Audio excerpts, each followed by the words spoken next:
There's been a dramatic rise in the number of refugees fleeing Syria in the last 24 hours. People trying to escape the fighting that has spread to the south have begun massing at the Jordanian border posts trying to get across. Aid agencies say they are exhausted, shocked and terrified. Our chief correspondent Alex Thompson reports. Save the Children say they've double-checked their figures. They've counted around 10,000 children crossing into the overcrowded camps in Jordan in just the past 24 hours. With their parents or guardians, they reckon that's around 20,000 people in all. With the winter cold and conditions like this in the camps, King Abdullah of Jordan took the plight of these people to the top today, to the World Economic Summit in Davos. Jordan is hosting almost 300,000 Syrian refugees. The weakest refugees are struggling now just to survive this year's harsh winter. More international support is desperately needed, and it's only going to get worse. Back in Syria, it is indeed getting worse. These people filmed getting out and leaving in the past 24 hours. It's partly fuel shortages, heating oil in particular. But it's also this too, intense fighting during the past 2 weeks in the once densely populated areas, stretching from southern Damascus suburbs down to the border with Jordan itself. It's not just Jordan, of course.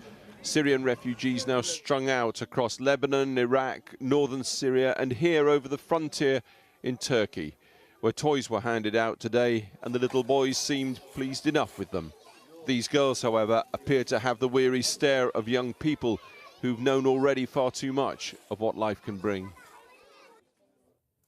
Alex Thompson, well, joining me now from Jordan is Andrew Harper, who is the UN High Commissioner for Refugees representative there. Will Jordan keep taking these people?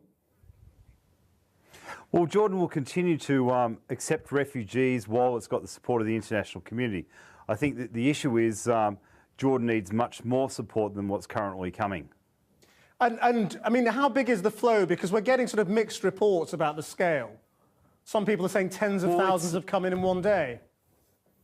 No, it hasn't got to that situation yet, but we know that there's tens of thousands of people on the other side.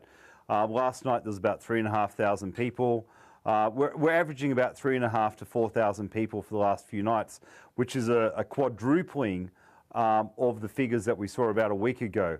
So what we're having to do is greatly expand our operation, our response, but also I'd just like to reiterate and support what His Majesty King Abdullah had said.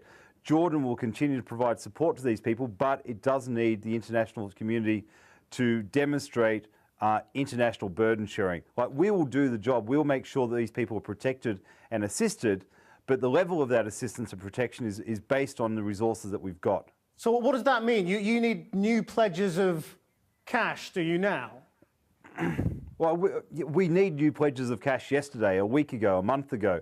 The problem is that the international community do not wish to give, allow us to prepare properly. Like, unfortunately, misery brings money.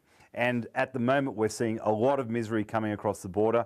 We're expanding the current camp for another 30,000 people. We're going to have to establish a second camp next week for another 30,000 people. And we're probably going to have to build another camp after that. We need to be more prepared. We need the resources to be better prepared because the situation in Syria is desperate. People are fleeing in their thousands. We will receive another 3,000, 4,000, 5,000 people tonight. We'll probably receive another 5,000 next night.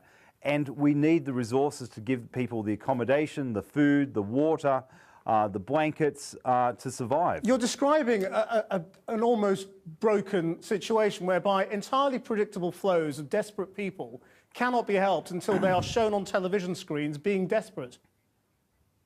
Well, this is part of the reason why I'm on TV tonight, because we need to demonstrate the international community how important it is. People cannot take Jordan for granted. Jordan has done a fantastic effort so far in keeping its borders open, allowing refugees access to education, access to health, opening up these refugee camps when it's facing its own challenges. So we're applauding the government and people of Jordan, but they can only do so much. So Thank you. I'm sorry to cut you off, but we're out of time. Andrew Harper, thank you very much indeed.